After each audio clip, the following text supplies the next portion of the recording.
Custom act 1962 संक्षिप्त सारांश। धारा 1 से 25 पाठ्य विश्लेषण और व्याख्या। 1 संक्षिप्त शीर्षक। इस अधिनियम को सीमा शुल्क अधिनियम 1962 कहा जा सकेगा। यह क्लॉज ऑफिशियली कानून को उसका नाम देता है।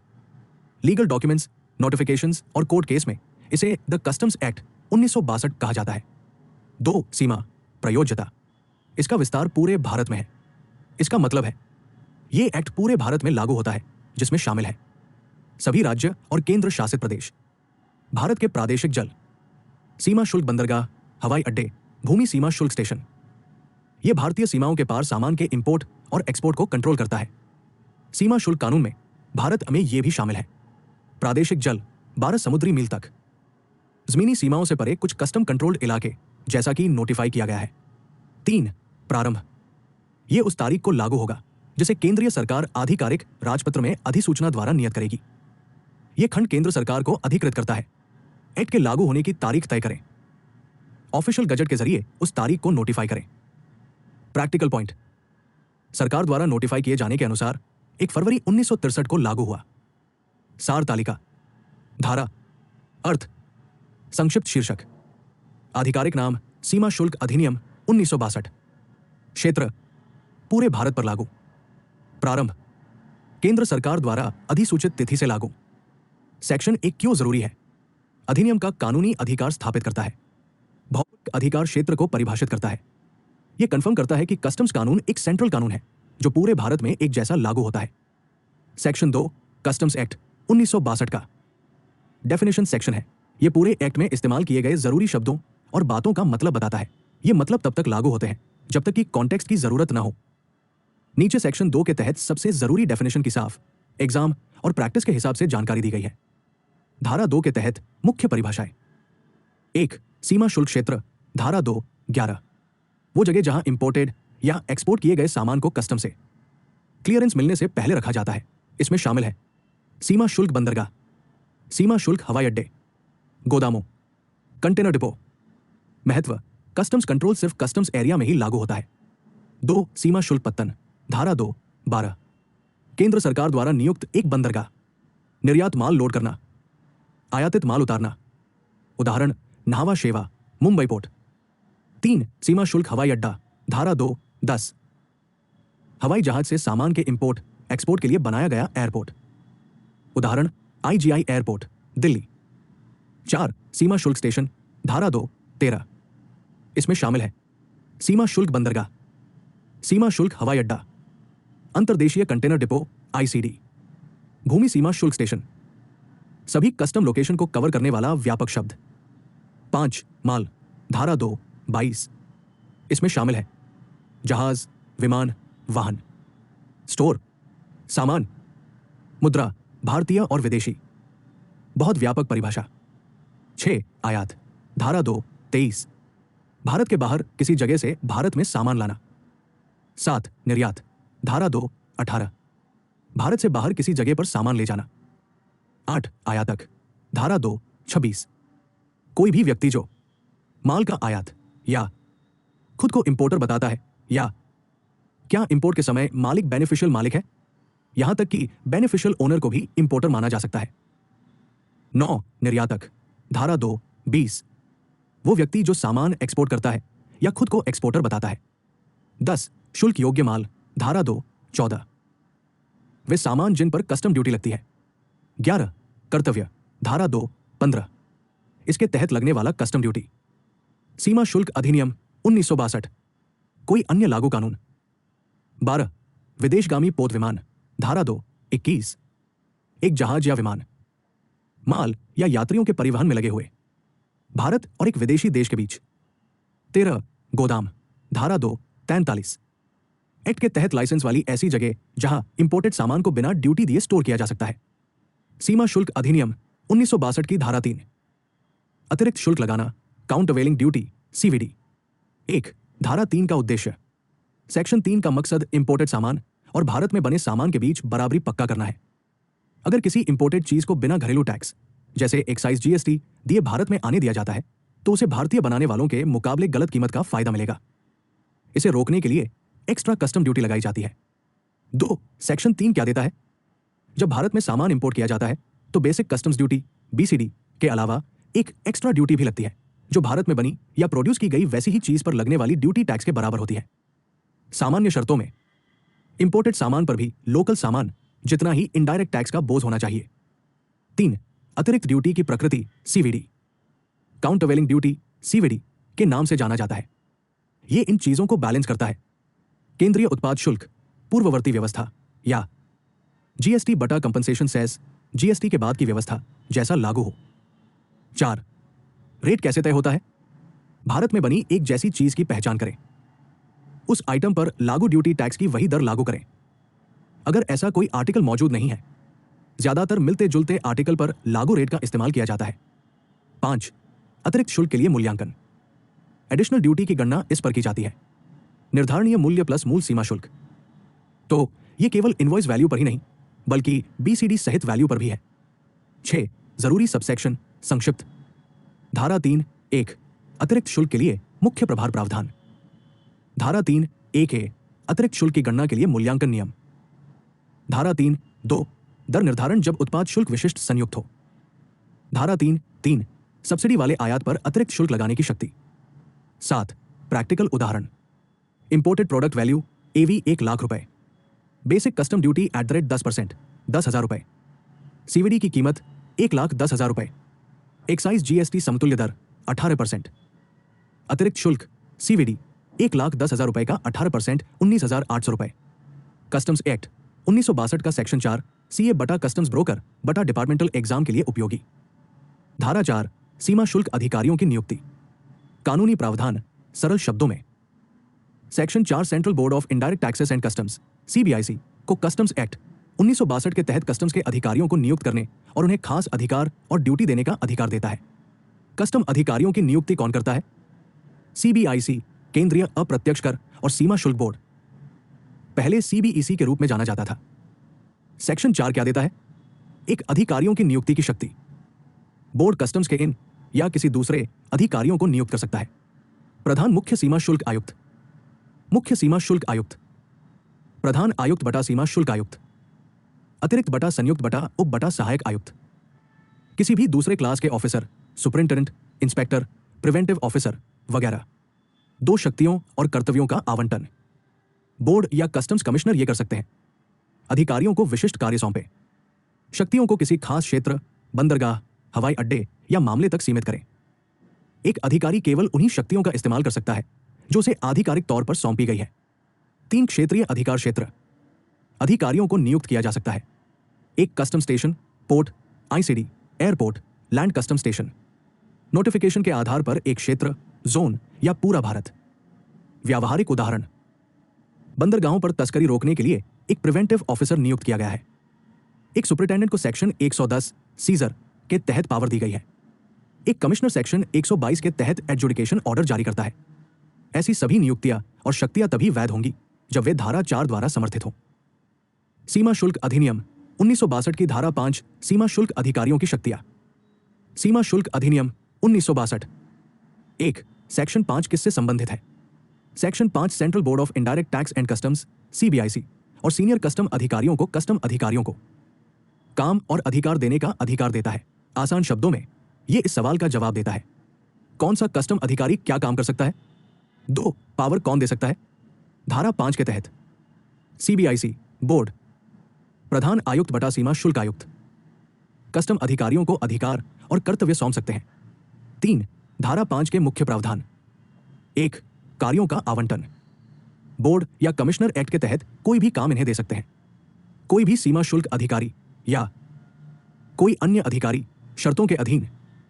उदाहरण कारण बताओ नोटिस SCN जारी करने की शक्ति, शुल्क का आकलन करने की शक्ति, तलाशी या जब्ती करने की शक्ति। 2 समवर्ती शक्तियां। एक से ज्यादा अधिकारियों को एक ही एरिया या सब्जेक्ट मैटर पर एक जैसे अधिकार दिए जा सकते हैं। उदाहरण प्रिवेंटिव ऑफिसर और अप्रेजिंग ऑफिसर दोनों को एक ही कंसाइनमेंट पर कार्रवाई करने का अधिकार दिया जा सकता है। 3 पदानुक्रम क्रिया को प्रतिबंधित नहीं करता है।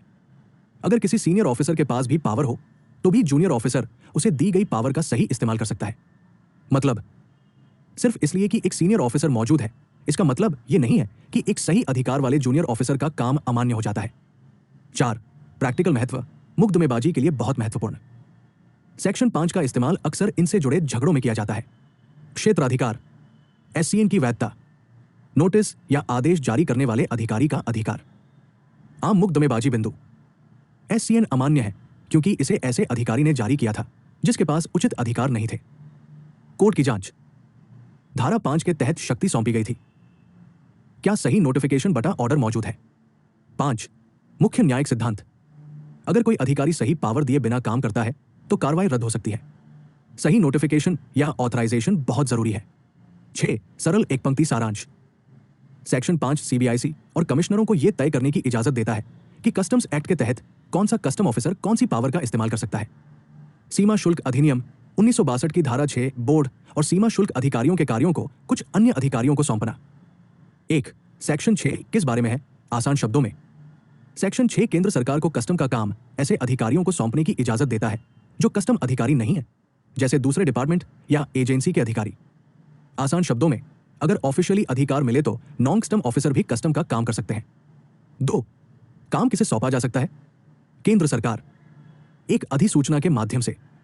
नोटिफिकेशन में बताया गया है कौन से अधिकारी, जैसे डीआरआई, जीएसटी, पुलिस वगैरह, कौन से सीमा शुल्क कार्य, शर्तें और सीमाएं अगर कोई हो। 3 कुछ दूसरे ऑफिसर कौन है? इनमें ये अधिकारी शामिल हो सकते हैं: राजस्व खुफिया निदेशालय डीआरआई, जीएसटी बटा केंद्रीय उत्पाद शुल्क, राज्य पुलिस बटा अन्य केंद्र सरकार के विभाग। एक बार काम सौंपने के बाद उन्हें कानूनी तौर पर उन कामों के लिए कस्टम अधिकारी माना जाता है। 4 सौंपी गई शक्तियों की प्रकृति, जो काम सौंपे जा सकते हैं उनमें शामिल है: खोज, जब्ती, जांच पड़ताल, कारण बताओ नोटिस एससीएन जारी करना, नोटिफिकेशन और केस लॉ के अधीन। शक्तियां स्वचालित नहीं होती, उन्हें विशेष रूप से सौंपा जाना चाहिए। 5 लिटिगेशन का महत्व, बहुत क्रिटिकल सेक्शन। सेक्शन 6 का इस्तेमाल अक्सर इन झगड़ों में किया जाता है। डीआरआई क्षेत्राधिकार, गैरसीमा शुल्क अधिकारियों द्वारा जारी एससीएन की वैधता, प्राधिकरण चुनौतियां, उठाई गई आम आपत्ति, अधिकारी कस्टम अधिनियम के तहत उचित अधिकारी नहीं है। कोर्ट जांच करते हैं क्या धारा 6 के तहत सौंपने की अधिसूचना मौजूद है। सौंपी गई शक्तियों का दायरा, क्या अधिकारी कानून के तहत उचित अधिकारी के रूप में योग्य है। सीमा शुल्क अधिनियम 1962 की धारा 7 सीमा शुल्क बंदरगाहों, हवाई अड्डों आदि की नियुक्ति। सीमा शुल्क अधिनियम 1962। 1 सेक्शन 7 क्या कहता है?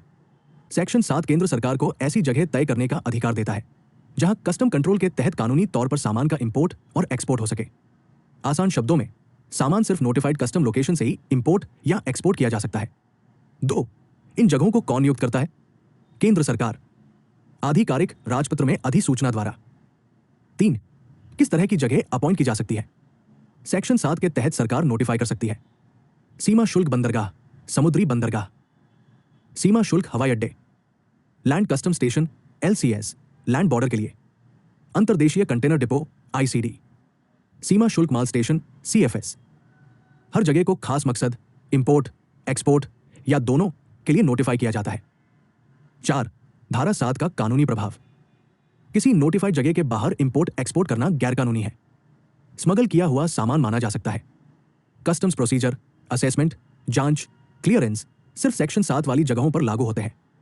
5 प्रैक्टिकल और लिटिगेशन से जुड़ी जरूरत, सेक्शन 7 इन मामलों में जरूरी है: अवैध आयात निर्यात, तस्करी के आरोप, सीमा शुल्क अधिकारियों का अधिकार क्षेत्र, आईसीडी सीएफएस में क्लियरेंस की वैलिडिटी, आम विवाद, माल को ऐसी जगह से हटाया गया जो सेक्शन 7 के तहत नोटिफाई नहीं किया गया था।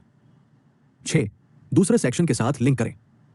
अनुभाग, भूमिका, धारा 4 सीमा शुल्क अधिकारियों की नियुक्ति, धारा 5 शक्तियों का आवंटन, धारा 6 अन्य अधिकारियों को सौंपना, धारा 7 सीमा शुल्क स्थानों की नियुक्ति। 7 एक लाइन की परीक्षा की समरी, सेक्शन 7 केंद्र सरकार को पोर्ट, एयरपोर्ट और दूसरी जगहों को नोटिफाई करने का अधिकार देता है जहां कानूनी तौर पर सामान का इंपोर्ट और एक्सपोर्ट हो सकता है। कस्टम्स एक्ट 1962 का सेक्शन 8 लैंडिंग की जगह को मंजूरी देने और कस्टम्स एरिया की सीमाएं तय करने का अधिकार। सीमा शुल्क अधिनियम 1962। 1 सेक्शन 8 किससे जुड़ा है? सरल अर्थ, सेक्शन 8 कस्टम कमिश्नर को यह अधिकार देता है कस्टम पोर्ट एयरपोर्ट के अंदर लैंडिंग की जगहों को मंजूरी दें और कस्टम एरिया की लिमिट बताएं। आसान शब्दों में यह तय करता है कि सामान असल में कहां उतर सकता है और कौन सा एरिया कस्टम्स कंट्रोल में है। 2. शक्ति का प्रयोग कौन करता है? सीमा शुल्क आयुक्त। ऑर्डर मंजूरी के जरिए केंद्र सरकार की अधिसूचना नहीं। यह एक एडमिनिस्ट्रेटिव पावर है, सेक्शन 7 के उलट, जिसका इस्तेमाल सेंट्रल गवर्नमेंट करती है। 3. लैंडिंग जगहों की मंजूरी। नोटिफाइड कस्टम पोर्ट या एयरपोर्ट, सेक्शन 7 के अंदर भी सामान सिर्फ मंजूर लैंडिंग जगहों पर ही उतर सकता है। इनमें ये शामिल हो सकते हैं: विशिष्ट घाट, डॉक्स, नामित कार्गो टर्मिनल। बिना मंजूरी वाली जगह पर सामान उतारना नियम तोड़ना है। 4. सीमा शुल्क क्षेत्र मतलब एक कस्टम्स एरिया है, custom port, airport, ICD, CFS का एरिया, जहां इंपोर्टेड या एक्सपोर्ट किए गए सामान को स्टोर, जांचा या क्लियर किया जाता है, जो कस्टम्स कंट्रोल में रहता है। उदाहरण: कार्गो टर्मिनल, परीक्षा यार्ड, बंदरगाह सीमा के अंदर गोदाम। 5. कानूनी नतीजे। मंजूर लैंडिंग जगहों के बाहर उतारे गए सामान को गैरकानूनी रूप से इंपोर्ट किया गया माना जा सकता है। कस्टम एरिया से बिना इजाजत के सामान हटाने पर यह चीजें लग सकती हैं: जब्ती, जुर्माना, अभियोग पक्ष। 6. प्रैक्टिकल और लिटिगेशन का महत्व। सेक्शन 8 इन मामलों में लागू है: अवैध उतराई, छोटी लैंडिंग बटाचोरी, अधिकार क्षेत्र विवाद, बंदरगाह की सीमा के भीतर तस्करी के आरोप, आम आपत्ति, माल को धारा 8 के तहत अनुमोदित लैंडिंग स्थान पर नहीं उतारा गया। 7. दूसरे सेक्शन के साथ संबंध। अनुभाग, उद्देश्य, धारा 7, बंदरगाहों, हवाई अड्डों, एलसीएस की नियुक्ति। धारा 8, लैंडिंग की जगहों और कस्टम एरिया की सीमाओं को मंजूरी। धारा 33-34, आयातित वस्तुओं की उतराई पर नियंत्रण। 8. एक लाइन की परीक्षा की समरी। सेक्शन 8 कस्टम कमिश्नर को लैंडिंग की जगहों को मंजूरी देने और नोटिफाइड पोर्ट और एयरपोर्ट के अंदर कस्टम एरिया की लिमिट तय करने का अधिकार देता है।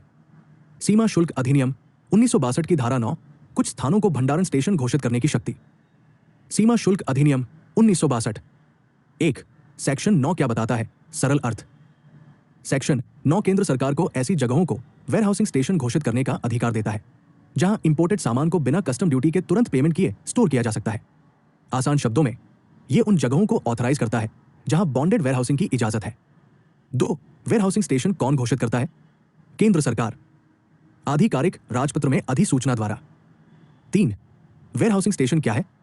वेयरहाउसिंग स्टेशन एक नोटिफाइड जगह है जहां कस्टम वेयरहाउस में जमा किया जाता है, कस्टम ड्यूटी का पेमेंट टाल दिया गया है, माल कस्टम नियंत्रण में रहता है। वेयरहाउस के प्रकार बाद में दूसरे सेक्शन में बताए गए। सार्वजनिक गोदाम, निजी गोदाम, विशेष गोदाम सूचित माल के लिए। 4.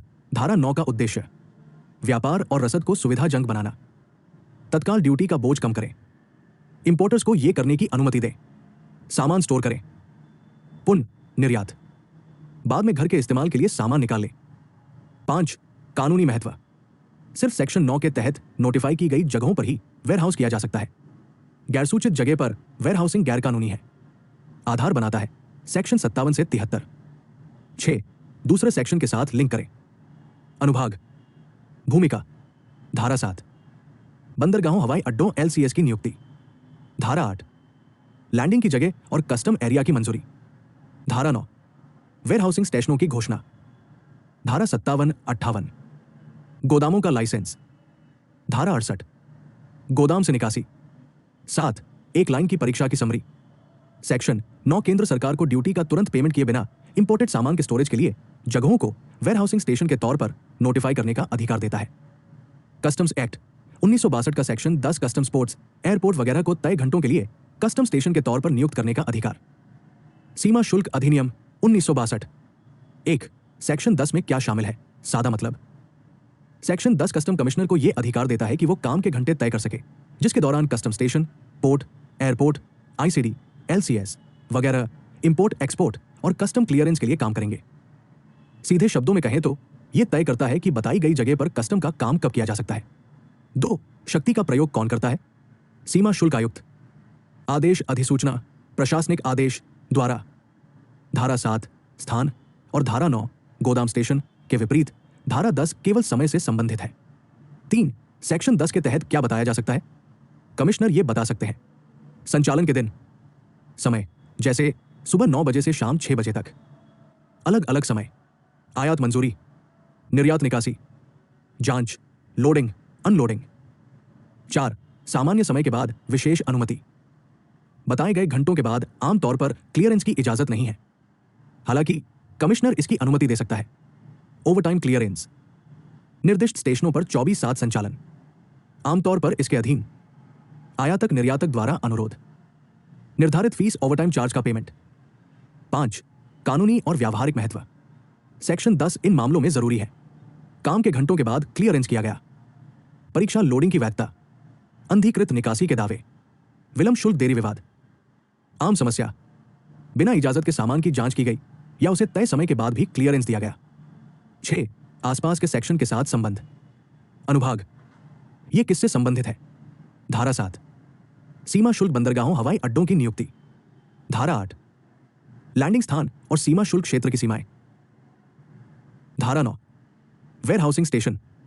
धारा 10 कस्टम स्टेशनों के काम करने के दिन और घंटे। 7 एक लाइन की परीक्षा की समरी।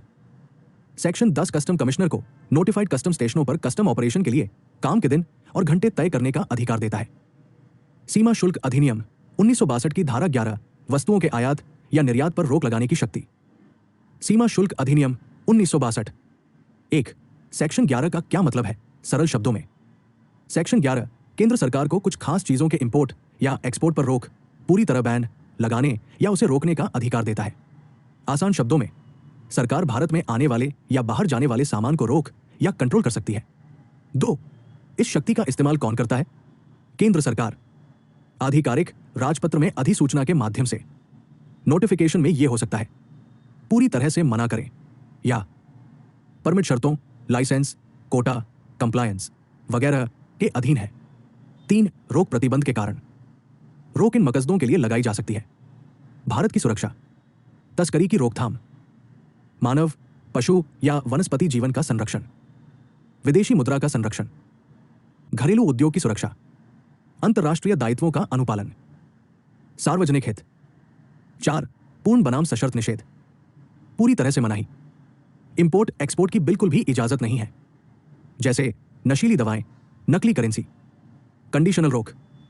सिर्फ शर्तें पूरी होने पर ही इजाजत, जैसे लाइसेंस, एनओसी, क्वांटिटी लिमिट। 5. उल्लंघन के कानूनी नतीजे।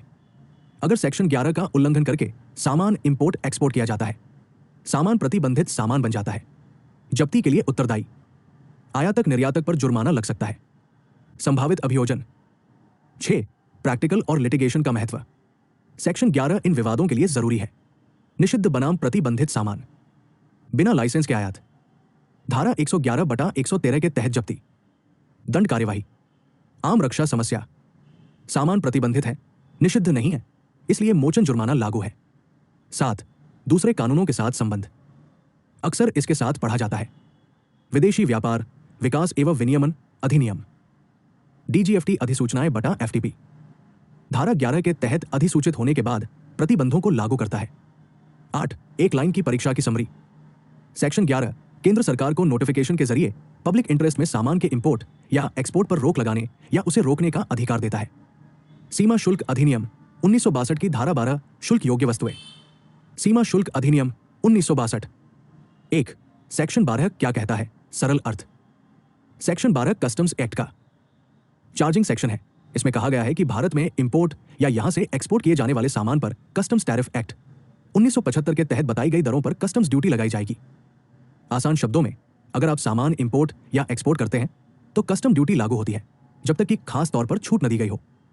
2. लेवी का दायरा। इंपोर्ट ड्यूटी भारत में इंपोर्ट होने वाले सामान पर।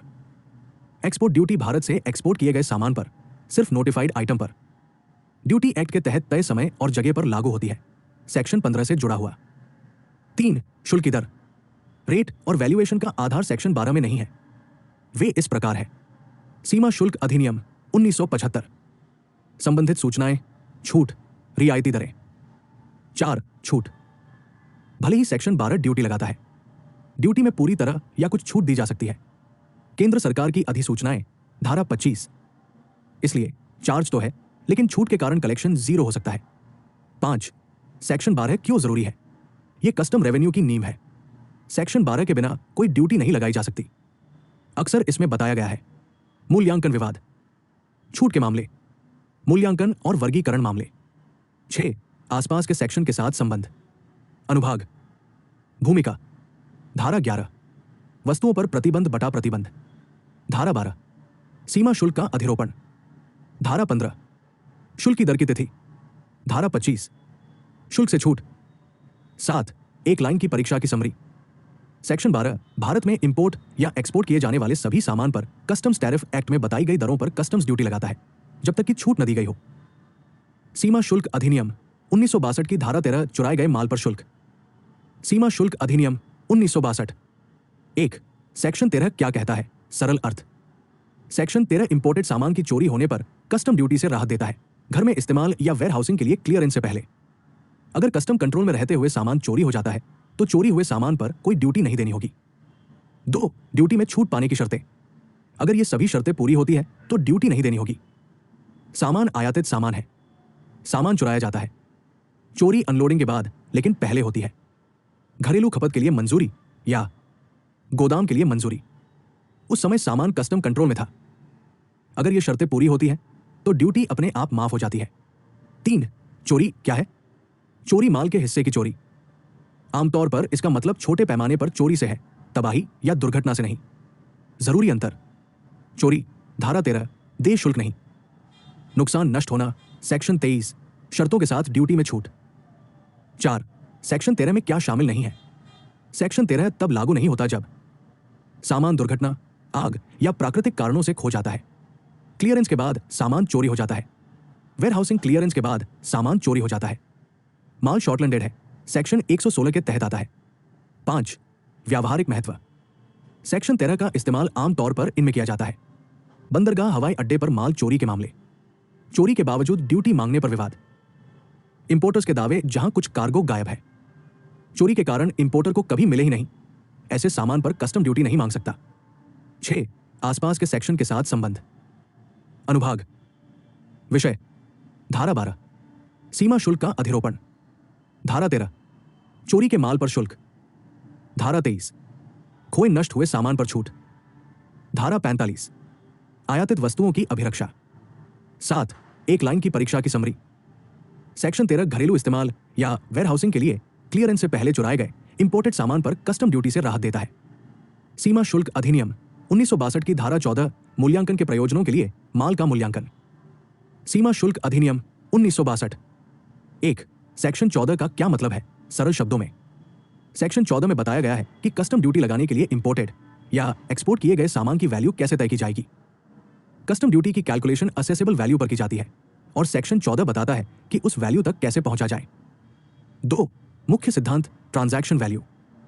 धारा 14 1 के तहत माल का मूल्य सामान्यतः लेन देन मूल्य होता है, अर्थात माल के लिए वास्तव में भुगतान की गई या देय कीमत। जब भारत को एक्सपोर्ट के लिए बेचा जाता है, इंपोर्ट, या भारत से एक्सपोर्ट के लिए एक्सपोर्ट, अगर शर्तें पूरी होती है तो यह मंजूर है। 3 ट्रांजैक्शन वैल्यू स्वीकार करने की शर्तें। ट्रांजैक्शन वैल्यू तब स्वीकार की जाती है जब खरीदार और बेचने वाला संबंधित नहीं है या संबंध कीमत पर असर नहीं डालता है। कीमत ही एकमात्र विचार है। सामान सामान्य व्यापार के दौरान बेचा जाता है। सभी जरूरी बदलाव जोड़ किए गए हैं। 4 ट्रांजैक्शन वैल्यू में बढ़ोतरी। कुछ कॉस्ट जोड़ी जाती है, जैसे कमीशन और ब्रोकरेज, पैकिंग का खर्च, रॉयल्टी बटा लाइसेंस फीस, सामान से संबंधित, इंपोर्ट की जगह तक ट्रांसपोर्ट, इंश्योरेंस, लोडिंग और हैंडलिंग चार्ज, बिक्री की शर्त के तौर पर चुकाई गई कोई दूसरी रकम। इन्हें कस्टम वैल्यूएशन नियमों के अनुसार जोड़ा जाता है। 5 जब ट्रांजैक्शन वैल्यू रिजेक्ट हो जाती है।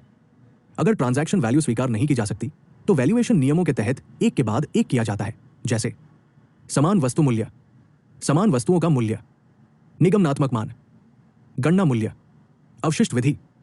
6 विनिमय दर। विदेशी करेंसी को आईएनआर में बदलने का काम इस तरह होता है। सीबीआईसी द्वारा नोटिफाई की गई एक्सचेंज रेट, आरबीआई रेट नहीं। 7 कानूनी और व्यावहारिक महत्व। सेक्शन 14 इन चीजों की रीढ़ है। मूल्यांकन विवाद, कम चालान के आरोप, स्थानांतरण मूल्य निर्धारण से संबंधित आयात, संबंधित पक्ष लेन देन। ज्यादातर कस्टम केस सेक्शन 14 वैल्यूएशन के आसपास घूमते हैं। 8 अन्य प्रावधानों के साथ संबंध। अनुभाग। विषय धारा 12 सीमा शुल्क का अधिरोपण। धारा 14 वस्तुओं का मूल्यांकन। धारा 15 शुल्क की दर और टैरिफ मूल्यांकन तिथि। मूल्यांकन नियम। मूल्य निर्धारण की विधि। 9, एक लाइन की परीक्षा की समरी। सेक्शन 14 में यह नियम है कि तय शर्तों और नियमों के तहत इंपोर्ट या एक्सपोर्ट किए गए सामान की ट्रांजैक्शन वैल्यू पर कस्टम ड्यूटी लगाई जाएगी। सीमा शुल्क अधिनियम 1962 की धारा 15 शुल्क की दर और टैरिफ मूल्यांकन के निर्धारण की तिथि। सीमा शुल्क अधिनियम 1962। 1, सेक्शन 15 क्या कहता है? सरल अर्थ। सेक्शन 15 में फैसला लेने की तारीख तय की गई है। सीमा शुल्क की दर और इंपोर्टेड सामान पर लागू टैरिफ वैल्यू।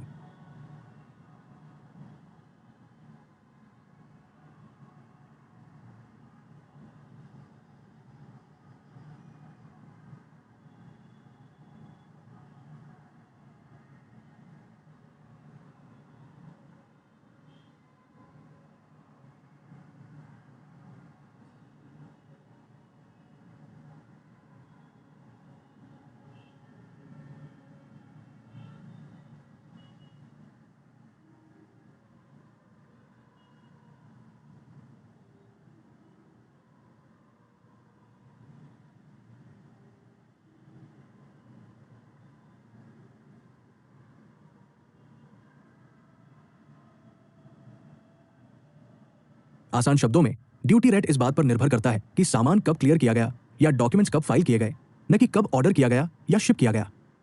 2, अलग अलग हालात और लागू होने की तारीख। ए, घरेलू उपभोग के लिए माल। तारीख, बिल ऑफ एंट्री फाइल करने की तारीख, या अगर बाद में हो तो अंदर एंट्री। यह सबसे आम मामला है। बी, गोदाम से निकाला गया माल। तारीख, एक्सबॉन्ड बिल ऑफ एंट्री फाइल करने की तारीख। ओरिजिनल इंपोर्ट की तारीख नहीं। सामान के वेयरहाउस में रखे जाने के दौरान ड्यूटी रेट बदल सकता है। सी, दूसरे मामले जैसे सामान ठीक से क्लियर नहीं हुआ। दिनांक, शुल्क के भुगतान की तिथि। 3, सेक्शन 15 क्यों जरूरी है? यह तय करता है कि रेट बदलने पर कौन सा ड्यूटी रेट लागू होगा। महत्वपूर्ण, बजट दिवस आयात, वेयरहाउसिंग मामले, उच्च निम्न शुल्क पर विवाद। अगर सामान पहले भी आ जाए तो भी बाद की फाइलिंग डेट पर ज्यादा ड्यूटी लग सकती है। 4, दूसरे सेक्शन के साथ संबंध। अनुभाग। विषय, धारा 12 सीमा शुल्क का अधिरोपण। धारा 14 वस्तुओं का मूल्यांकन। धारा 15 शुल्क की दर की तिथि। धारा 68 गोदाम से निकासी। 5, एक लाइन की परीक्षा की summary. Section 15 bill of entry या एक्सबॉन्ड बिल ऑफ एंट्री फाइल करने की तारीख के आधार पर कस्टम ड्यूटी और टैरिफ वैल्यू का लागू रेट तय करता है, जैसा भी मामला हो। सीमा शुल्क अधिनियम 1962 की धारा 16 ड्यूटी की दर और टैरिफ वैल्यूएशन तय करने की तारीख बैगेज और दूसरे मामलों के लिए। सेक्शन 16 क्या कहता है? सरल शब्दों में, सेक्शन 16 में वो तारीख बताई गई है जिस दिन लागू कस्टम ड्यूटी और टैरिफ वैल्यू तय की जाएगी। धारा 15 के अंतर्गत न आने वाले मामलों में मुख्यतः सामान और कुछ विशेष परिस्थितियां। दूसरे शब्दों में, जब सामान बिल ऑफ एंट्री जैसे यात्रियों का पर्सनल बैगेज से क्लियर नहीं होता है तो सेक्शन 16 हमें बताता है कि किस तारीख का ड्यूटी रेट लागू होगा। सेक्शन 16 कब लागू होता है? सेक्शन 16 मुख्य रूप से इन पर लागू होता है। यात्री सामान, विशेष मामलों में आयात निर्यात किए गए सामान, ऐसी स्थितियां जहां धारा 15 लागू नहीं होती। धारा 15 घरेलू खपत, गोदाम आदि के लिए मंजूरी दिए गए सामानों पर लागू होती है। धारा 16 एक अवशिष्ट प्रावधान है। धारा 16 के तहत प्रासंगिक तिथि, इंपोर्टेड सामान जैसे बैगेज के लिए ड्यूटी और टैरिफ वैल्यूएशन की दर ड्यूटी के पेमेंट की तारीख को लागू दर होगी। यह सेक्शन 15 से अलग है, जहां तारीख बिल ऑफ एंट्री या जहाज के अंदर एंट्री फाइल करने से जुड़ी होती है। एक लाइन में मुख्य बातें, बैगेज और ऐसे ही मामलों के लिए कस्टम ड्यूटी उस तारीख को लागू रेट पर ली जाती है जब ड्यूटी असल में पे की गई थी। व्यावहारिक उदाहरण, यात्री विदेश से ड्यूटी वाला सामान लेकर आता है। आगमन तिथि 10 मार्च, ड्यूटी का भुगतान 12 मार्च, बजट में ड्यूटी रेट में बदलाव 11 मार्च, लागू ड्यूटी रेट 12 मार्च को लागू रेट, क्योंकि ड्यूटी उसी तारीख को पे की जाती है। सेक्शन 15 से तुलना स्पष्टता के लिए, विवरण धारा 15 धारा 16 पर लागू होता है। नियमित आयात निर्यात, सामान और अन्य विशेष मामले, आधार तिथि, प्रवेश बिल बटा आवक प्रविष्टि, शुल्क के भुगतान की तिथि, सामान्य उपयोग, वाणिज्यिक आयात, यात्री सामान। सीमा शुल्क अधिनियम 1962 की धारा 17 शुल्क का निर्धारण। सेक्शन 17 किस बारे में है? सेक्शन 17 बताता है कि इंपोर्टेड या एक्सपोर्ट किए गए सामान पर कस्टम ड्यूटी कैसे लगाई जाती है। इसने इंपोर्टर एक्सपोर्टर द्वारा सेल्फ असेसमेंट का कॉन्सेप्ट शुरू किया, साथ ही कस्टम अधिकारियों को वेरीफाई करने, रीअसेस करने या प्रोविजनल असेसमेंट करने का अधिकार दिया। धारा 17 के मुख्य प्रावधान, सरल व्याख्या। एक आयातक निर्यातक द्वारा स्वमूल्यांकन। धारा 17(1) इंपोर्टर या एक्सपोर्टर को ड्यूटी का खुद आकलन करना होगा। बिल ऑफ एंट्री इंपोर्ट या शिपिंग बिल एक्सपोर्ट में किया जाता है। ड्यूटी की गणना इस आधार पर की जाती है। वर्गीकरण HSN। मूल्यांकन शुल्क की दर, छूट अगर कोई हो। इसने प्रणाली को सीमा शुल्क मूल्यांकन से करदाता मूल्यांकन में स्थानांतरित कर दिया, जो GST और आयकर के समान है। दो उचित अधिकारी द्वारा सत्यापन। धारा 17(2) कस्टम अधिकारी सेल्फ असेसमेंट को वेरीफाई कर सकते हैं।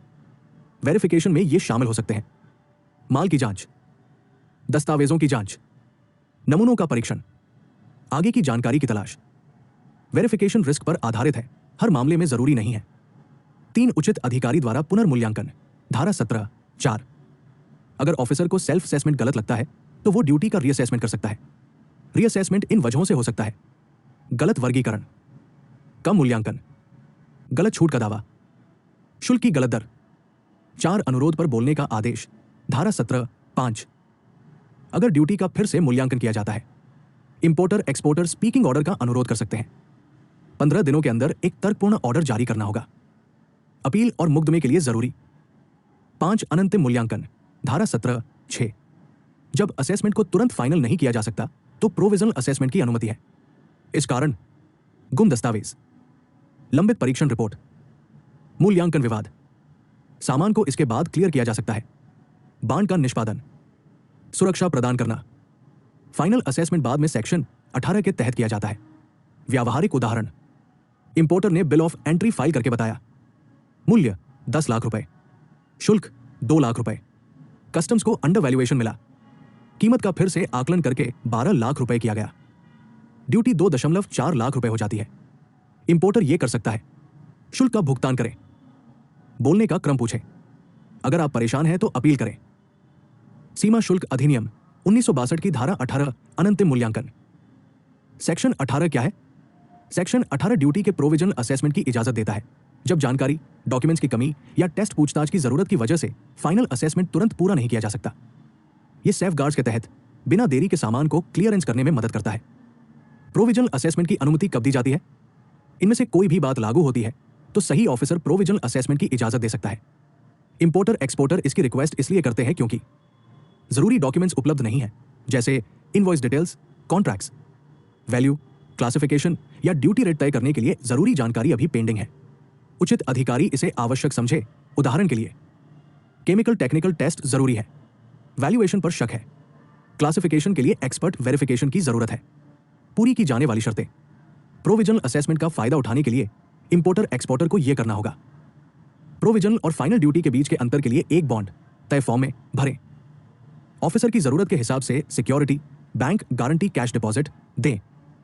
अनंतिम मूल्यांकन को अंतिम रूप देना। सही अधिकारी को असेसमेंट को फाइनल करना होगा अनंतिम मूल्यांकन की तिथि से 6 महीने के भीतर। इस अवधि को बढ़ाया जा सकता है प्रिंसिपल कमिश्नर द्वारा अगले 6 महीने तक, चीफ कमिश्नर द्वारा 1 साल से ज्यादा, कारण बताकर। ब्याज निहितार्थ: अगर final duty, provisional duty, importer exporter को क्लियरेंस की तारीख से पेमेंट की तारीख तक ब्याज देना होगा। अगर final duty, provisional duty, refund बनता है कस्टम्स को, रिफंड पर ब्याज देना होगा जो प्रोविजन के अधीन है। कानूनी प्रभाव: प्रोविजनल असेसमेंट टेम्पररी होता है, फाइनल नहीं। अपील के अधिकार फाइनल असेसमेंट के बाद मिलते हैं, सिर्फ प्रोविजनल ऑर्डर पर नहीं।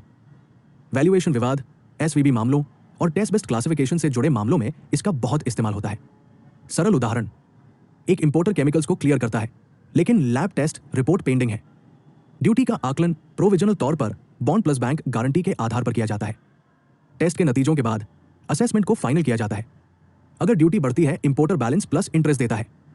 अगर ड्यूटी कम होती है, ब्याज के साथ रिफंड। सीमा शुल्क अधिनियम 1962 की धारा 19 गोदाम में रखे माल के लिए शुल्क का निर्धारण। सेक्शन 19 किससे संबंधित है? सेक्शन 19 बताता है कि कस्टम्स एक्ट के तहत वेयरहाउस में रखे गए सामान के लिए ड्यूटी रेट और टैरिफ वैल्यू कैसे तय की जाती है। मुख्य नियम धारा 19 का सार: वेयरहाउस में रखे सामान के लिए लागू ड्यूटी रेट और टैरिफ वैल्यू होगी।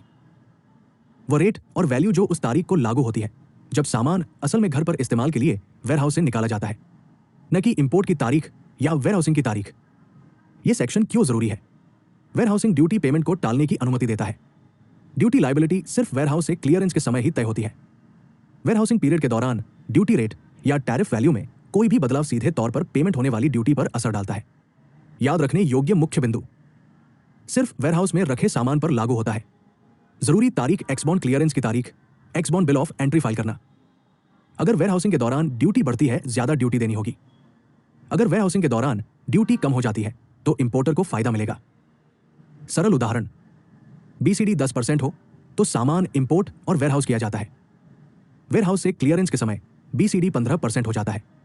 सेक्शन 19 के अनुसार 15% ड्यूटी लगेगी। सीमा शुल्क अधिनियम 1962 की धारा 20 माल का पुनः आयात। सेक्शन 20 क्या है? धारा 20 भारत में वस्तुओं के पुनः आयात से संबंधित है, अर्थात वे वस्तुएं जो पहले भारत से बाहर निर्यात की गई थी और बाद में वापस लाई गई।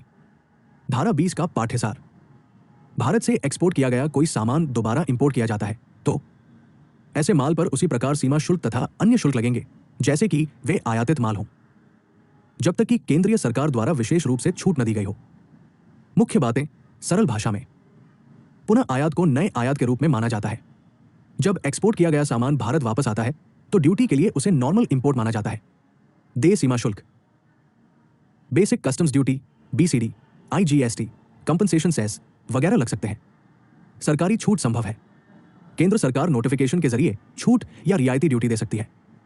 आमतौर पर शर्तें जुड़ी होती हैं। छूट आमतौर पर इन चीजों पर निर्भर करती है। पहले के निर्यात का प्रमाण, माल की पहचान, समय सीमा जैसे एक तय समय के अंदर लौटाना, मकसद खराब सामान, मरम्मत, प्रदर्शनियां वगैरह। पुनः आयात की सामान्य व्यावहारिक स्थितियां, परिस्थिति, उदाहरण, दोषपूर्ण सामान वापस कर दिया गया, मशीनरी एक्सपोर्ट की गई लेकिन खराबी के कारण वापस कर दी गई, मरम्मत के लिए भेजा गया सामान, रिपेयर के लिए विदेश भेजे गए इक्विपमेंट वापस आ गए, निर्यात अस्वीकृत, खरीदार ने सामान को अस्वीकार कर दिया, प्रदर्शनियां बटा मिले, सामान कुछ समय के लिए भेजा गया और वापस किया गया, परीक्षण बटा नमूना, सामान टेस्टिंग के लिए भेजा गया और वापस कर दिया गया, संबंधित छूट नोटिफिकेशन बहुत जरूरी। रीइंपोर्ट छूट मुख्य रूप से नीचे दी गई है। अधिसूचना संख्या 9496 सीमा शुल्क, अधिसूचना संख्या 452017 सीमा शुल्क। सीमा शुल्क रियायती शुल्क दर पर माल का आयात नियम के नियम 5 के तहत शर्तों के अधीन जहां लागू हो। उदाहरणात्मक उदाहरण, एक कंपनी 10 लाख रुपए की मशीनरी एक्सपोर्ट करती है। खरीदार को यह खराब लगती है और वह इसे भारत वापस कर देता है। दोबारा इंपोर्ट करने पर कस्टम ड्यूटी वैसी ही लगती है जैसे ये कोई नया इंपोर्ट हो। हालांकि अगर छूट की शर्तें पूरी होती हैं तो पूरी या थोड़ी ड्यूटी छूट दी जा सकती है। सीमा शुल्क अधिनियम 1962 की धारा 21 नियम बनाने की शक्ति। धारा 21 क्या कहती है? धारा 21 केंद्र सरकार को सीमा शुल्क अधिनियम 1962 के प्रयोजनों को पूरा करने के लिए नियम बनाने का अधिकार देती है। आसान शब्दों में, जहां एक्ट बेसिक कानूनी फ्रेमवर्क बनाता है, वही सेक्शन 21 सरकार को प्रैक्टिकल इंप्लीमेंटेशन के लिए जरूरी डिटेल्ड प्रोसीजरल नियम बनाने की इजाजत देता है। धारा 21 क्यों महत्वपूर्ण है? कस्टम्स एक्ट में हर छोटी बड़ी प्रक्रिया शामिल नहीं हो सकती। सेक्शन 21 जरूरत पड़ने पर नियम जारी करने की फ्लेक्सिबिलिटी देता है। ये नियम कस्टम अधिकारियों, इंपोर्टर्स, एक्सपोर्टर्स और दूसरे स्टेक होल्डर्स को ऑपरेशनल क्लैरिटी देते हैं। नियम बनाने की शक्ति का दायरा। सेक्शन 21 के तहत केंद्र सरकार दूसरी चीजों के अलावा इनसे जुड़े नियम बना सकती है। माल के आयात और निर्यात की प्रक्रियाएं, मूल्यांकन और मूल्यांकन विधियां, निकासी, भंडारण और ट्रांसशिपमेंट, फॉर्म, घोषणाएं और दस्तावेज, सीमा शुल्क लगाने, संग्रह करने और वापसी का तरीका, सीमा शुल्क क्षेत्रों का नियंत्रण और विनियमन। ऐसे नियम आमतौर पर ऑफिशियल गैजेट के जरिए नोटिफाई किए जाते हैं। सेक्शन 21 का इस्तेमाल करके बनाए गए नियमों के उदाहरण। कई जरूरी कस्टम नियम सेक्शन 21 से अधिकार पाते हैं, जैसे सीमा शुल्क मूल्यांकन नियम, सामान नियम, कुरियर आयात और निर्यात नियम, वेयरहाउसिंग नियम, दोष नियम। ये नियम एक्ट को सप्लीमेंट करते हैं और कानूनी तौर पर जरूरी है। कानूनी स्थिति, धारा 21 के अंतर्गत बनाए गए नियम अधिनियम के अनुरूप होने चाहिए। अगर कोई नियम कस्टम्स एक्ट से अलग है तो एक्ट लागू होगा। कोर्ट सेक्शन 21 के तहत बनाए गए नियमों को सबऑर्डिनेट लेजिस्लेशन के तौर पर मान्यता देते हैं। सीमा शुल्क अधिनियम 1962 की धारा 22 क्षतिग्रस्त या खराब माल पर शुल्क में कमी। सेक्शन 22 इंपोर्टेड सामान के डैमेज या खराब होने पर कस्टम ड्यूटी में कमी से जुड़ा है। इंपोर्ट के बाद लेकिन घर पर इस्तेमाल के लिए क्लियरेंस से पहले। कोर प्रावधान, सरल अर्थ, अगर इंपोर्टेड सामान घर पर इस्तेमाल के लिए क्लियरेंस से पहले किसी भी समय खराब हो जाता है तो सामान की कम हुई कीमत के हिसाब से कस्टम ड्यूटी उसी हिसाब से कम कर दी जाती है। आसान शब्दों में, आप ड्यूटी सिर्फ सामान की खराब हालत पर देते हैं, उसकी असली कीमत पर नहीं। धारा 22 के तहत मुख्य शर्तें। ड्यूटी में कमी की इजाजत तभी दी जाती है जब नीचे दी गई सभी शर्तें पूरी हों। सामान आयात किया जाना चाहिए। इंपोर्ट के बाद नुकसान या गिरावट होती है। घर में इस्तेमाल के लिए क्लियरेंस से पहले नुकसान होता है। नुकसान की कीमत का आकलन किया जाता है। कस्टम के उचित अधिकारी की संतुष्टि। छूट की गणना कैसे की जाती है? कस्टम अधिकारी तय करता है। नुकसान से पहले माल का मूल्य, क्षति के बाद माल का मूल्य। ड्यूटी उसी अनुपात में कम हो जाती है जिस अनुपात में वैल्यू में नुकसान होता है। प्रोपोर्शनल रिडक्शन प्रिंसिपल लागू होता है। महत्वपूर्ण स्पष्टीकरण। बिंदु। स्पष्टीकरण। सामान पूरी तरह नष्ट हो गया। सेक्शन 22 सिर्फ डैमेज खराब हो चुके सामान पर लागू होता है। पूरी तरह से खराब हो चुके सामान पर नहीं। वहां सेक्शन 23 लागू होता है। समय। क्लियरेंस से पहले होना चाहिए, बाद में नहीं। अधिकारी की संतुष्टि। छूट ऑटोमेटिक नहीं है, वेरिफिकेशन के अधीन है। लागू। हैंडलिंग, ट्रांजिट, स्टोरेज डैमेज के कारण राहत का दावा करने वाले इंपोर्टर्स। उदाहरणात्मक उदाहरण। आयात पर मूल्यांकन योग्य मूल्य 10 लाख रुपए। सीमा शुल्क @ 10% 1 लाख रुपए। पानी से हुए नुकसान की वजह से कीमत घटकर 6 लाख रुपए रह गई। देय शुल्क 6 लाख रुपए का 10% 60,000 रुपए। दी गई छूट 40,000 रुपए। धारा 22 और धारा 23 के बीच अंतर। अनुभाग। परिस्थिति। धारा 22 क्षतिग्रस्त या खराब हो चुका सामान। धारा 23 सामान खो गया या पूरी तरह से नष्ट हो गया। सीमा शुल्क अभ्यास में व्यावहारिक उपयोग। अक्सर इस्तेमाल किया जाता है। बंदरगाह हैंडलिंग क्षति, बारिश पानी से नुकसान, भंडारण में गिरावट। इंपोर्टर को चाहिए कस्टम्स को तुरंत सूचित करें। सर्वेक्षण निरीक्षण की मांग करें। सबूत, फोटो, रिपोर्ट बनाए रखें। सीमा शुल्क अधिनियम 1962 की धारा 23 खोए, नष्ट या छोड़े गए माल पर शुल्क में छूट। सेक्शन 23 इंपोर्टेड सामान के खो जाने, नष्ट हो जाने या छोड़ दिए जाने पर कस्टम ड्यूटी से राहत देता है, घरेलू खपत के लिए मंजूरी से पहले। 1. सेक्शन 23 क्या कहता है? सरल भाषा में, अगर इंपोर्टेड सामान है, खोया या नष्ट हो गया या आयातक द्वारा छोड़ दिया गया, घरेलू उपभोग के लिए मंजूरी से पहले किसी भी समय, तो उचित अधिकारी की संतुष्टि के अधीन ऐसे माल पर कोई सीमा शुल्क दे नहीं है या पहले से चुकाया गया शुल्क माफ किया जा सकता है। 2. धारा 23 के अंतर्गत आने वाली स्थितियां। ए. खोया हुआ माल। उदाहरण, समुद्र में बह गया सामान, क्लियरेंस से पहले चोरी या सेंधमारी, पोर्ट वेयरहाउस में कार्गो गुम हो गया, शुल्क दे नहीं है। बी. माल नष्ट हो गया। उदाहरण, गोदाम में आग, प्राकृतिक आपदा, क्लियरेंस से पहले हैंडलिंग के दौरान दुर्घटना, शुल्क दे नहीं है। सी. छोड़ा गया माल। इंपोर्टर अपनी मर्जी से सामान का टाइटल छोड़ देता है, आमतौर पर जब सामान गैर किफायती हो जाते हैं, भारी देरी शुल्क बटा कम बाजार मूल्य, ड्यूटी माफ कर दी गई है लेकिन इसे क्लियरेंस से पहले छोड़ना होगा। 3. जरूरी शर्तें। सेक्शन 23 के तहत छूट का दावा करने के लिए सामान आयात किया जाना चाहिए। क्लियरेंस से पहले नुकसान नष्ट होना छोड़ना जरूरी है।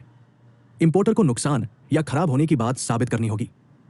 उचित अधिकारी को संतुष्ट होना चाहिए। अगर ड्यूटी पहले ही चुका दी गई है, रिफंड रिमिशन की इजाजत है। क्लियरेंस के बाद सेक्शन 23 लागू नहीं होगा। 4. मुख्य जानकारी, बहुत जरूरी। सामान को घर पर इस्तेमाल के लिए क्लियरेंस से पहले छोड़ना होगा। एक बार सामान क्लियर हो जाने पर ड्यूटी लायबिलिटी फाइनल हो जाती है। धारा 23 राहत उपलब्ध नहीं है। 5. धारा 22 और धारा 23 के बीच अंतर। विवरण। धारा 22। धारा 23 माल की प्रकृति, क्षतिग्रस्त बटा खराब, खोया हुआ बटा नष्ट बटा परित्यक्त, वस्तुओं का अस्तित्व, सामान मौजूद है, सामान मौजूद नहीं है बटा छोड़ दिया गया है। देय शुल्क, कम शुल्क, कोई शुल्क नहीं, आधार, आनुपातिक कमी, पूर्ण छूट। 6. प्रैक्टिकल उदाहरण। उदाहरण 1, खोया हुआ सामान। क्लियरेंस से पहले पोर्ट में आग लगने से 5 लाख रुपए का सामान जल गया, कोई सीमा शुल्क दे नहीं है। उदाहरण 2, छोड़ा गया सामान। इंपोर्टर ने बिल ऑफ एंट्री फाइल करने से पहले पुरानी मशीनरी छोड़ दी, कोई शुल्क देता नहीं। 7. जरूरी case law principles. Brief. Importer को नुकसान साबित करना होगा, अधिकारी की संतुष्टि जरूरी है, सिर्फ देरी या देरी नुकसान नहीं है। 8. प्रैक्टिकल टिप्स, सीए बटा कस्टम्स प्रैक्टिस। तुरंत कस्टम को बताएं, छूट के लिए लिखकर रिक्वेस्ट करें, सर्वे फायर पुलिस रिपोर्ट अटैच करें, लिखकर सामान छोड़ दें अगर लागू हो। सीमा शुल्क अधिनियम 1962 की धारा 24 माल के विकृतीकरण या विकृति के लिए नियम बनाने की शक्ति। सेक्शन 24 केंद्र सरकार को इंपोर्टेड सामान को डीनेचर या म्यूटिलेटेड करने की इजाजत देने वाले नियम बनाने का अधिकार देता है ताकि उन पर सामान के डीनेचर म्यूटिलेटेड रूप पर लागू ड्यूटी की कम दर लगाई जा सके। एक सादा भाषा का अर्थ। कभी कभी सामान पर उनके नेचर या संभावित एंड यूज की वजह से ज्यादा कस्टम ड्यूटी लगती है। अगर वे सामान कस्टम सुपरविजन में ऐसे इस्तेमाल के लिए डीनेचरिंग या म्यूटिलेशन की वजह से अनफिट हो जाते हैं तो उन पर बदले हुए रूप पर लागू ड्यूटी लग सकती है जो आमतौर पर कम होती है। आसान शब्दों में फॉर्म बदले, ड्यूटी रेट बदले कानूनी तौर पर। 2 डीनेचरिंग बटा म्यूटिलेशन क्या है? अप्राकृतिकरण एक केमिकल फिजिकल प्रोसेस जो सामान को उसके असली या मना किए गए इस्तेमाल के लिए बेकार कर देता है। शराब, केमिकल, पेट्रोलियम प्रोडक्ट्स के साथ आम। विकृति फिजिकल बदलाव, इसलिए सामान का इस्तेमाल ऐसे नहीं किया जा सकता। टेक्सटाइल, कपड़े, चिथड़े, स्क्रैप जैसे कपड़ों को काटना ताकि उन्हें कपड़े के तौर पर न बेचा जा सके के साथ आम है। 3 धारा 24 का कानूनी प्रभाव। केंद्र सरकार ये नियम नोटिफाई कर सकती है कौन से सामान को विकृत कटामटाया जा सकता है। प्रक्रिया परिवर्तन की सीमा, सीमा शुल्क द्वारा पर्यवेक्षण। सही डीनेचरिंग म्यूटिलेशन के बाद ड्यूटी बदले हुए सामान पर लागू रेट पर लगाई जाती है, ओरिजिनल सामान पर नहीं। नियमों का पालन किए बिना लाभ उपलब्ध नहीं है। 4 फायदा पाने की शर्तें। सामान आयात किया जाना चाहिए। इंपोर्टर को डीनेचरिंग म्यूटिलेशन का अनुरोध करना होगा। तय नियमों के हिसाब से ही किया जाना चाहिए। कस्टम्स की देखरेख में होना चाहिए। सामान साफ तौर पर असली इस्तेमाल के लिए ठीक नहीं होना चाहिए। 5 प्रैक्टिकल उदाहरण। उदाहरण 1 वस्त्र। इंपोर्टेड कपड़ों पर ज्यादा ड्यूटी लगती है। इंपोर्टर म्यूटिलेशन काटने का अनुरोध करता है। चिथड़े जैसा व्यवहार।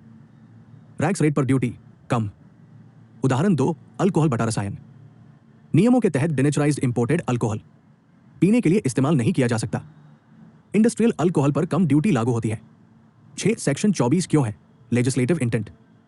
संवेदनशील सामान के गलत इस्तेमाल या दूसरी जगह इस्तेमाल को रोकें। वैध औद्योगिक उपयोग की अनुमति दें।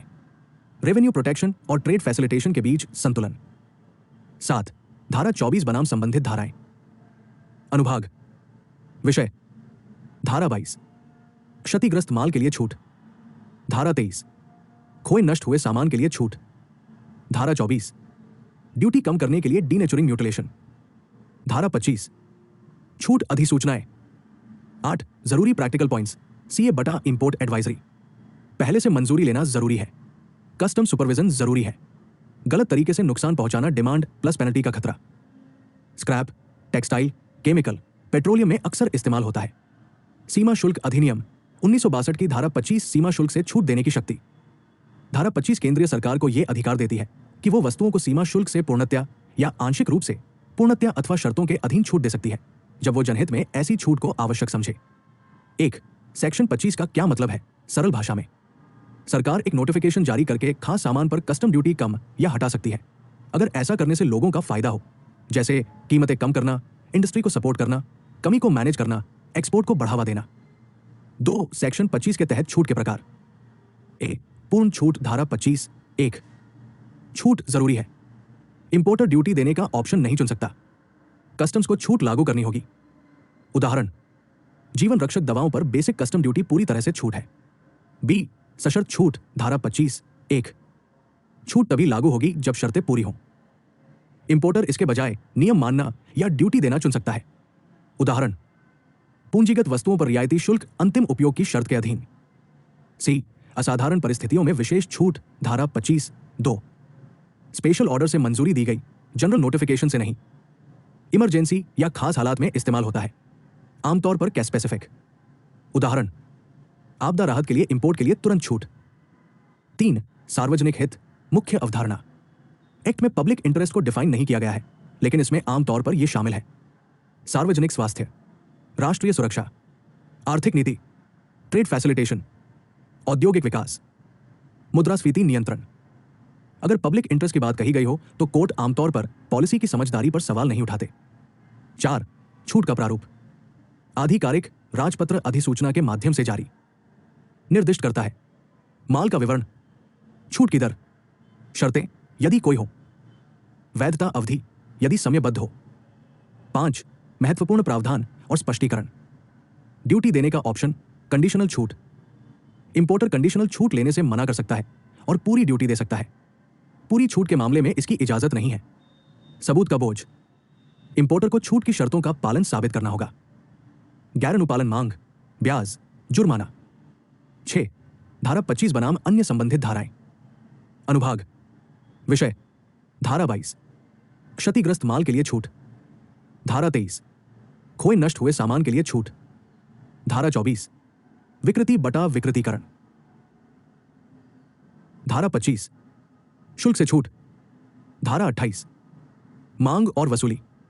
7. प्रैक्टिकल महत्व सीए बटा कस्टम्स एडवाइजरी। ज्यादातर कस्टम नोटिफिकेशन सेक्शन 25 के तहत जारी किए जाते हैं। क्लासिफिकेशन, वैल्यूएशन और ड्यूटी प्लानिंग के लिए जरूरी छूट के दावे में गलतियां झगड़े की एक बड़ी वजह। हमेशा वेरीफाई करें। अधिसूचना संख्या, स्थितियां, प्रभावी तिथि, अंतिम उपयोग अनुपालन। 8. एक लाइन सारांश। सेक्शन 25 केंद्र सरकार को पब्लिक इंटरेस्ट में नोटिफिकेशन या स्पेशल ऑर्डर के जरिए कस्टम ड्यूटी से पूरी या थोड़ी छूट देने का अधिकार देता है, पूरी तरह से या कुछ शर्तों के साथ।